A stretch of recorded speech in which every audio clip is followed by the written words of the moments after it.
আসাম টক্সৰ বাতৰিৰ প্ৰভাৱ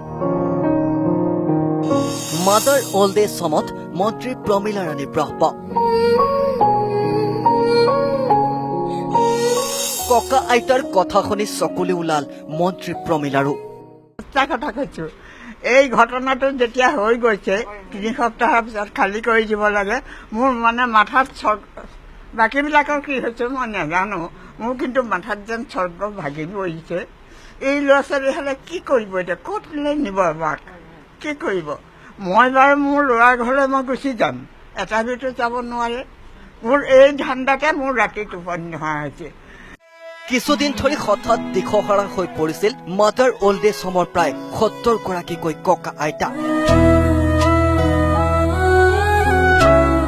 আনকি উৰে নিশা উজাগৰে থাকিবলগীয়া এক পৰিস্থিতিও উদ্ভৱ হৈছিল ককা আইতাসকলৰ ক্ষেত্ৰত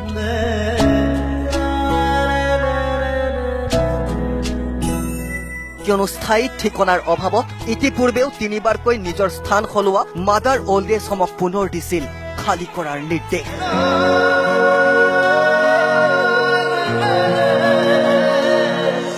অভিযোগ অনুসৰি মালিকে আনকি বন্ধ কৰি দিছিল খোৱা পানীৰ ব্যৱস্থাও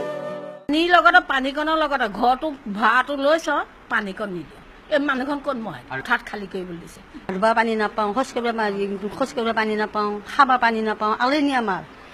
তোক আৰু কওঁ আমি পানী নাই আকৌ কি কৰোঁ আমি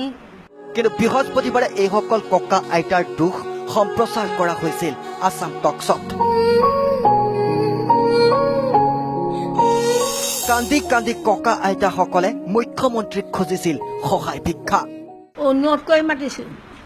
আৰু ইয়াতে কিমানখিনি মহিলা আছে মহিলাখিনি এই ল'ৰা ছোৱালী হালত চলাই আছে তাতে ঘৰ ভড়াটো লৈছে যেনিবা পানীকণৰ সুবিধা নিদিয়ে সুখতে অনুৰোধকৈ আপোনালৈ এই অনুৰোধকৈ মাতিছোঁ ইয়াতে যদি কোনোবাখিনি ভুল ভ্ৰান্তি আছে সুসংস্থাৰ আগপাছ অনেক অপৰাধ মাৰ্জন কৰক আৰু সেই সম্প্ৰচাৰৰ ২৪ ঘণ্টা নহওঁতেই মাদাৰ অল্ড এজ হোমত উপস্থিত হলগৈ সমাজ কল্যাণ মন্ত্ৰী প্ৰমীলা ৰাণী ব্ৰহ্ম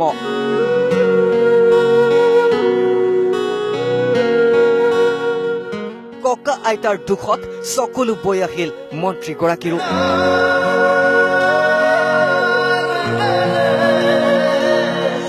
দিলে ব্যৱস্থা গ্ৰহণৰ আশ্বাস মই আজি আপোনালোকক আশ্বাস দিব বিচাৰিছোঁ যিহেতু এই হৃদয় বিদাৰক দৃশ্যটো দেখিয়ে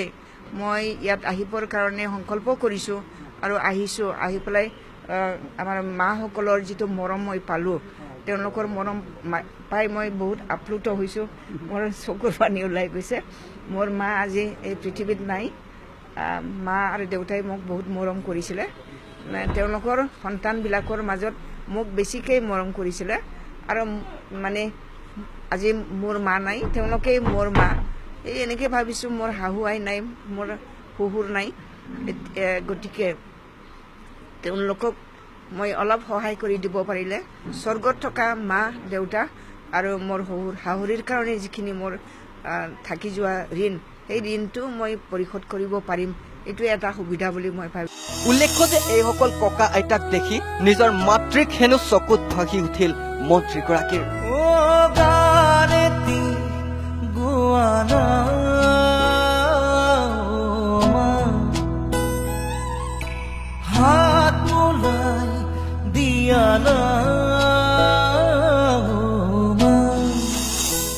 আৰু যাৰ বাবে আসাম টক্সক ধন্যবাদ জনাই শীঘ্ৰেই ব্যৱস্থা লোৱাৰ আশ্বাস দিলে মন্ত্ৰীগৰাকীয়ে এতিয়া তেওঁলোকক নতুন আৱাস ভৱন বনাবৰ কাৰণে আমাৰ চৰকাৰে আমি দায়িত্ব ল'ম বেলেগ হোম পাতিবৰ কাৰণে ক'ৰবাত তেনেকুৱা অনুকূল স্থান আছে নেকি সেইটো আমিও চাই দিম তেওঁলোকে নিজেও চাওক নিজৰে মানে মাটি থাকিব লাগে নিজৰ গৃহ থাকিব লাগে এনেকুৱা অৱস্থানতহে মানে এই গৃহটো মানে বা হোমটো কৰিব লাগে কিন্তু প্ৰশ্ন হয় এই ৩ মাহৰ ভিতৰতে সমাধান উলিয়াব পাৰিবনে চৰকাৰে মাটি ক্ৰয় কৰা আৰু গৃহ বনোৱা কেনেদৰে সম্ভৱ হ'ব ৩ মাহত কিন্তু তাৰ পাছতো মন্ত্ৰীগৰাকীৰ প্ৰতিশ্ৰুতিক লৈ আশাবাদী এইসকল ককা আইতা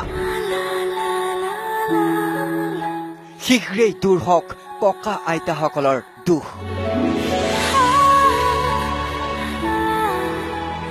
পুনৰ ককা আইতাসকলৰ মুখত ভাহি উঠক হাঁহি।